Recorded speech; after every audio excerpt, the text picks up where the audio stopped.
Étoile rouge dans la matinée de ce vendredi, les convives à la grande marche organisée par le Fonds pour le sursaut patriotique ont répondu massivement à l'appel. Quelques temps d'échauffement, discussion entre organisateurs et forces de l'ordre, puis la marche démarre. Il est 10h15. En tête de peloton, le secrétaire général de la CSTB et le coordinateur du FSP. Derrière, une foule impressionnante de marcheurs déterminés et dont les peines sont inscrites sur les banderoles et pancartes. Carrefour Marina, un fort détachement de la police républicaine, barre la route aux manifestants. L'autorité préfectorale a changé l'itinéraire de la marche. Pour les quelques minutes qui restent, ne mettez pas du carnage. Vous avez votre conscience et vous savez que nous faisons ça pour vous, aujourd'hui et demain. Personne ne conteste votre droit de marcher. C'est votre droit de marcher.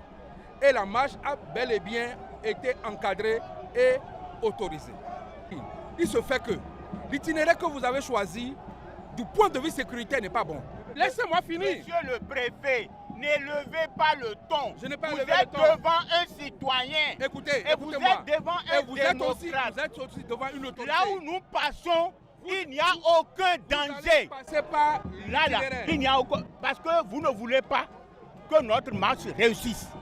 C'est parce que vous ne voulez pas que les femmes du marché prennent part à notre marche. Monsieur Toboula, votre nom est déjà inscrit en mal. C'est vous qui allez donner l'ordre ici. Ouais. Et si vous donnez l'ordre de disperser, eh bien, le peuple, nous, on prendra hâte.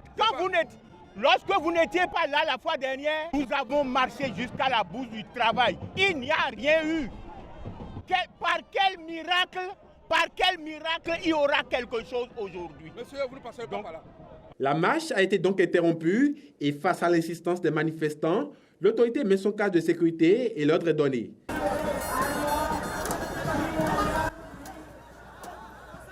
Cinq minutes auront suffi pour disperser la foule.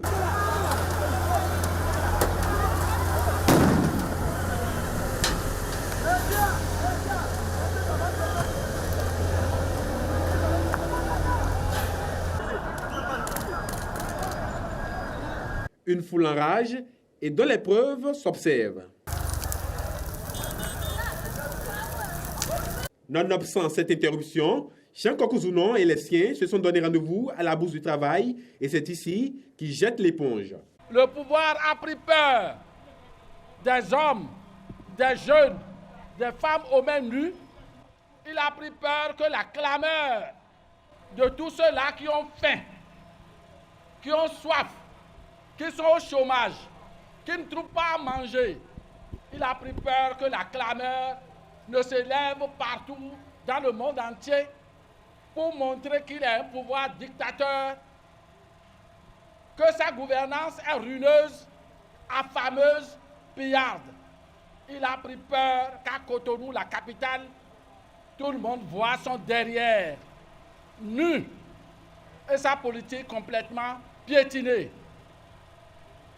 À cause de ça, il a envoyé la troupe contre vous, contre le peuple. Aujourd'hui, le pouvoir de Talon a pris peur à Cotonou et a chargé la jeunesse. Mais ils sont en train d'apprendre à la jeunesse qu'il faut qu'elle apprenne aussi à riposter. C'est une leçon donnée et le peuple apprend très vite. Le peuple apprend et saura nécessairement répondre à la provocation d'aujourd'hui. Une marche autorisée, mais interrompue à Cotonou. Une marche autorisée qui a suivi son cours normal dans les autres villes du pays, à savoir Porto Novo, Abomey, Comé et Parakou.